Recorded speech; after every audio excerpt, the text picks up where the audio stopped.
Hello everyone, DonTheCrown here with another Torchlight Infinite build guide, this time for the brand new hero trait, the Zealot of War Carino. And this guy is all about projectiles, and so normally when I saw this I thought we were like shooting arrows or projectiles of some sort, but instead we're using Ring of Blades. Now Ring of Blades is kind of interesting because this is a projectile skill that's kind of like an area channeled skill though at the same time. So you can kind of like move around and cast and do stuff while you're channeling your projectile spell around you. It pretty much just reminds me of Blade Vortex from Path of Exile, which I'm always a huge fan of. So when I saw this build, I was like, I gotta check this out. So pretty much I'll show you a little DPS real quick. This is with drop pets on, and we'll show you real fast kind of what the DPS is looking like after the first day. And once we kind of like pop off here into red mode, the damage is popping off pretty hard right now. It goes up to about like 800 billion right now if we are in our DPS pet setup. Now, Carino's kind of interesting because if you look here in the bottom right corner, there is this little wheel thing, and he has two different stances he goes around in. One of them is kind of his slow attack and cast faster mode. The other one's his fast mobile mode. And so for the most part, you're going to want to use the mobile mode to run around and clear maps, whereas you use the slower version in order to kill big enemies. And in terms of gear right now, this is pretty much like what we're looking at. Now to start off with this build, I kind of would recommend that you have the different legendaries that you see here. Blind Vision is going to support our main skill. It gives us wind projectiles, which is a bunch of projectile speed. It also provides projectile speed is now applied to additional damage bonus. So getting more projectile speed helps us out. We also get this on the tree as well. Cicada Shell is adding a ton of damage to the build because it's making it so that 13% of our energy shield is going into our attacks and spells. But it is kind of adding a big negative in that 50% of the damage we take bypasses our energy shield, kind of making us a lot squishier than I would like right now. And then the other things we have are Misfortune Watch. So this makes it so that the next main skill is guaranteed to critical strike, but we have unlucky damage. This is really good for us because from our character trait itself, we're going to have unlucky critical strike. And so Misfortune Watch basically just fixes that for us, because when it says the next main skill, that's like the entirety of the spin of like you're just continuously channeling. You're always going to crit. Like you will never not crit while you're hitting with your blades, which is really, really good. Light Hunter's Belt pretty much gives our life into energy shield and some other energy shield bonuses, and just like kind of makes us tankier a little bit, but like just gives us more energy shield really. And then lastly, Twisted Branch. These are legendary canes that give us the increase or decrease of skill area is now also applied to projectile speed. And it also has projectile duration, which is completely worthless for us. So we're just looking pretty much for the skill area modifier here, the first one. Now the lucky thing is all of these are pretty common, and I've managed to like basically solo self-found all of these in a few minutes of mapping on my right-hand train character before I went over here and popped on this. You could also fill out the remaining of the slots here with gear to help with like your energy shield and hopefully life as well. I need a lot more life in my build right now, and intelligence and things like that. In terms of slates, right now my slates aren't super duper amazing. They're just mostly normal ones. We're picking up stuff like immediately starts energy shield charge on going low energy shield. Skill area is pretty good. Gaining tenacity blessings whenever we receive a focus blessing, and then gaining a focus blessing whenever we inflict damage to a frostbitten enemy, which kind of doesn't really happen unless our minion is hitting something. So this is more like a single target type of thing. And then just like skill area, projectile speed.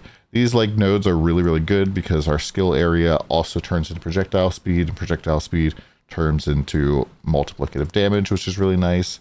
Getting additional projectile splits is really good for our build, which I'll explain in a little bit. More projectile speed, and then increase and decrease the knockback distance that's also applied to attack and spell damage. We get a lot of knockback just naturally in the build. So kind of how Carino works is that down here in the bottom right hand corner is normally like an ammo count, and it right now for me would be 80 ammo. And so you would kind of like reload your weapons. You're not able to attack while you're reloading, which is kind of a little bit weird at first. But then you would have 80 ammo. You go through all of the ammo, and then you start building up overheat. And once you hit as many overheat as you had ammo previously, so in my case 80 overheat, it would start like queuing up red mode in 10 seconds. And then red mode, it's kind of confusing. I'll show you real quick. So going up through overheat, see it building up, building up, building up, building up. As soon as it hits 80 here, it's going to stop, and the center is going to start to pulse. And I pretty much have 10 seconds here to build up as much overheat as I want, but I can also start red mode early just by tapping F twice, and it puts me into the burning red state. And burning red is basically our real big boost of damage, because for every 1 stack of heat up or overheated, we get 1.5 additional damage for 10 seconds. That's up to 300% damage. So we want a total of 200 overheat and heat up. And so you just want to get as much ammo as you possibly can, which helps you get more heat up stacks. And the way that you get heat up stacks is one projectile quantity or splits gives you more magazine capacity. However, there's something kind of weird, I guess, buggy going on right now, where if you get parabolic projectile split quantity on your hero memory, this actually double dips and gives you as if you had 2 of them as opposed to just 1. And so we want to get stuff like more projectile splits either on hero memories or on the tree or other places. We want to get knockback distance is really important. This blank firing mod is kind of nice because it allows you to go faster, but most importantly are getting the combination of these 2 mods in your hero relic. I kind of feel like the class feels a little bit flawed right now simply because you have to kind of have both of these traits in order to have a smooth experience. Let's just talk about how this works. So when you zone into an area, you're going to start with the max stacks of heat up, but you do not start with any ammo, which is actually a good thing. So your heat up it's almost as if you've already consumed all of your ammo. And then when you have max stacks of heat up, which is at all times, it will not be lost and ammo will not be reloaded after reloading. And so what this means is you completely skip the ammo phase of Carino. And so if I unequip this, you'll see now all of my ammo is in there, and it's going to probably freak out here. And normally I would have to cast through all of the ammo and then go build up the overheat. And it's still building up. And then I'll have 10 seconds here for this to proc. And I can just start it early. And this is going to last for 10 seconds. And then it's going to reload for 2 seconds. And then I have to go all the way through the ammo again. And so by having that combination of mods on your hero relic, you skip this reload section where you actually have to go through the ammo every time. And so I highly recommend this particular combination. And reload speed does seem to matter a little bit, but it's not really all that big of a deal. Lastly, picking up Endless Wars prototype here. This pretty much allows us to get this and this together. This makes it so that we get knockback distance is damage. And when we're in Annihilator mode, we're going to get additional knockback depending on how much heat up we have. So this is just based on the ammo. And so ideally we'd have a whole ton of ammo and heat up here, because most of our damage is based off our heat up and not really based on our overheat, except for the combination here on burning red. What else to talk about real quick? So talking about gear, we've talked about the different traits here. So let's just go through the tree real quick. We pick up attack and cast speed a lot because we want to get through our ammo as fast as possible. Rushed obviously being really, really good. We pick up Gale because it gives us projectile speed bonus is also applied to the additional bonus. So projectile speed is damage for us. Picking up 3 birds with 1 stone. This gives us +2 projectile quantity, which is really, really good. And this just gives us a lot of ammo basically in our build. And then lastly, we're going with Ranger because it's going to provide us with shooting arrows with an additional projectile damage and knockback distance, which is damage for us. Impending is a lot of damage. And then the entire tree here is just really ridiculous. So we get like skill area here. This is a lot of skill area, like 81% skill area, which translates to about like 40-ish% multiplicative damage. And then we get more projectile speed here as well, which is really good. Getting the sealed mana is pretty good as well. More knockback distance. And then of course, this particular one here, which gives us another 150% decrease of knockback. So we're going to have this here and then also on our statue of the new god as well. Let's just go through a map real quick. And this is just like my character for right now for, oh wait, ammo is kind of broken. No, we did. Okay, so this is my character after like 1 day. So we're still kind of like figuring some stuff out. I would definitely love to see a little bit more survivability into the build. I didn't talk about skills yet. We'll talk about that here in a second. Basically, I think one of the problems I'm having right now is just that I'm reserving a little bit of life here. And I want to figure out a way to remove this so I have more HP. Because effectively, since half of my damage goes to my health anyways, my health is very important to me. So turning this off would probably give me quite a bit of survivability. This is also why I'm going with Stone Skin, because this gives us just flat damage reduction as opposed to like startup or anything like that. Fixate gives us a whole bunch of damage and applies Marked. Marked basically makes it so that enemies are just going to take 40% more critical strike damage at all times, which is a large multiplier for us. Elemental Destruction makes them take more damage from the curse. Secret Origins Unleash is really, really good for us because this basically allows us to go and amplify our cast speed.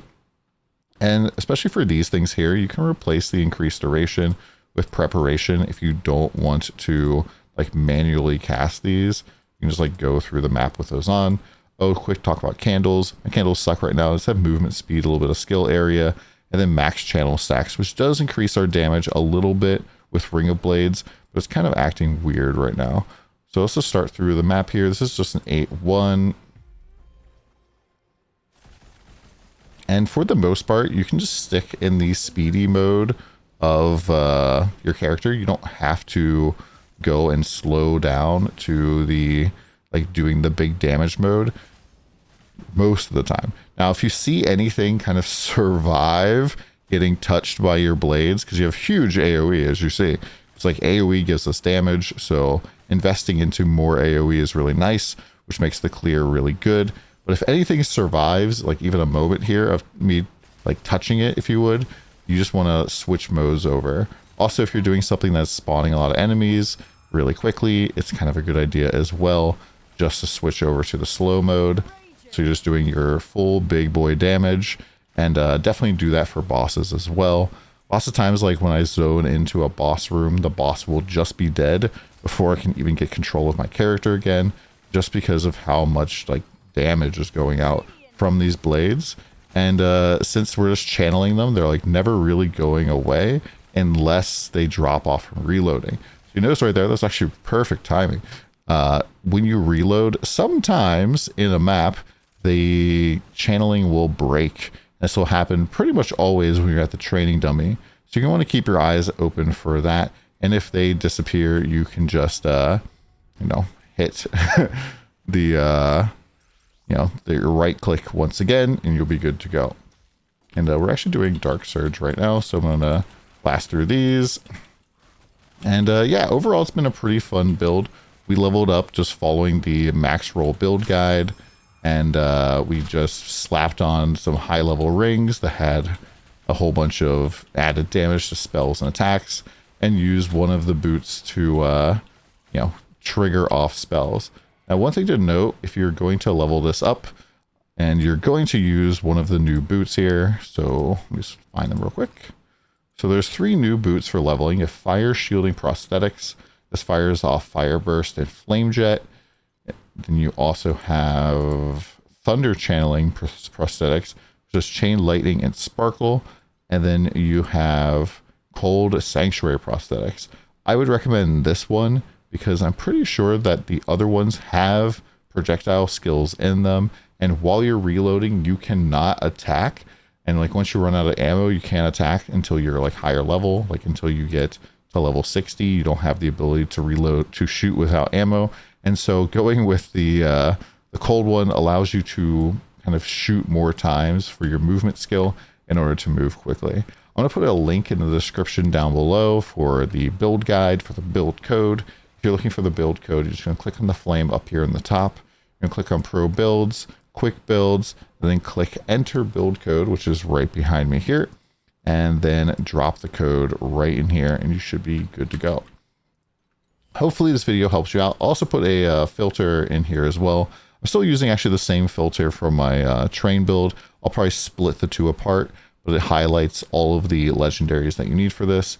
And like I said, you can start using these legendaries right at level 58. So if you go and like get them on another character, or buy them off the auction house, which they're probably pretty expensive off the auction house, you can just use these at level 58. So as soon as you're finished the campaign, you flip right over into the build and just start annihilating stuff. We were leveling so freaking fast. The only annoying thing is that you actually have to go through and do all of the lower level time marks in order to get all your passives. Don't forget to do that. And so we couldn't keep going and running tier 7s or tier 8s in order to get tons of experience, but it was a really smooth, really fast experience. Hopefully this video helps you out. We'll check out next time and come by the stream.